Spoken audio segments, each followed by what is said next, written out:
நம்ம சென்னையில 12 மணிக்கு பிறகு என்ன நடக்குதுன்னு பாக்குறீங்களா? அன்னைக்கு ஒரு நாள் நாங்க 12 மணி போல சென்னையை சுத்தி பார்க்கலாம் மணி போட்டு சுத்தி பார்க்க போனோம். அப்போதானுங்க பார்த்தோம் ஒரு பிரியாணி கடையில ரொம்ப ரொம்ப கூட்டமா இருந்துச்சு. அதுலயும் ஒரு கொம்போ ஆஃபர் கொடுக்குறாங்க பாருங்க. 180 ரூபாய்க்கு பீஃப் பிரியாணி, சிக்கன் 2 முட்டை அண்டு சிக்கன் 65 எக்கச்சக்கமான ஆஃபர் வச்சு இந்த கடையில கொடுத்துட்டு இருக்காங்க. அதுக்கு முதல் இந்த இடம் எங்க இருக்குன்னு பாத்தீங்கன்னா JMTH ரோட், அம்பத்தூர், சென்னை 98ல இந்த இடமே இருக்குது. இந்த பிரியாணி கடைக்கு பேர் கிராண்ட் ஸ்பைசி கிச்சன். இந்த பிரியாணி கடையில எல்லாமே கொடுக்குறாங்க. மட்டன், சிக்கன் எல்லாமே, அதாவது காடையிலேருந்து எக்லேருந்து எல்லாமே நைட் 12 மணிக்கு பிறகு ரொம்ப தாராளமா கொடுக்குறானுங்க. சரின்னு நாங்களும் ஒரு பீஃப் பிரியாணி ஒன்று அண்ணன் போட்டு தாங்க போட்டு நாங்களும் வெயிட் பண்ணிட்டு இருந்தோம். அவங்களும் போட்டு இருந்தாங்க.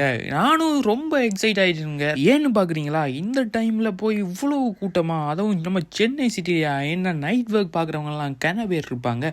அவங்களுக்கெல்லாம் இந்த ஃபுட் ரொம்ப ஹெல்பிங்கா இருக்கும். ஒரு கடையும் திறக்காணத்துல இவங்க மட்டும் மக்களுக்காண்டி திறந்து இந்த டைம்ல எல்லாம் கொடுத்துட்டு இருக்காங்க. இதை சாப்பிட்றதுக்கும் எங்கெங்கயோ இருந்தெல்லாம் பல பேர் ஒவ்வொரு நாளும் வந்துட்டு இருக்காங்க. நாமளும் ஆர்டர் பண்ண பிரியாணி நம்ம கைக்கு சரின்னு சாப்பிட்டு பார்த்தா ரொம்ப ரொம்ப டேஸ்டா இருந்துச்சுங்க. இப்படி ஒரு பிரியாணி நான் சாப்பிட்டதே இல்லைன்னு சொல்ல மாட்டேன். எல்லா இடத்துலயும் இதே மாதிரி பிரியாணி தான் இந்தியாவிலேயே ஃபுல் சென்னையில், நம்ம சென்னை சிட்டியில் கிடைக்கும். நைட் டைமில் சோடாவோட ஒரு பிரியாணியை சாப்பிட்றது எவ்வளோ ஒரு எக்ஸைட்மெண்ட்டாக இருக்கும், செம்மையாக இருக்குங்க.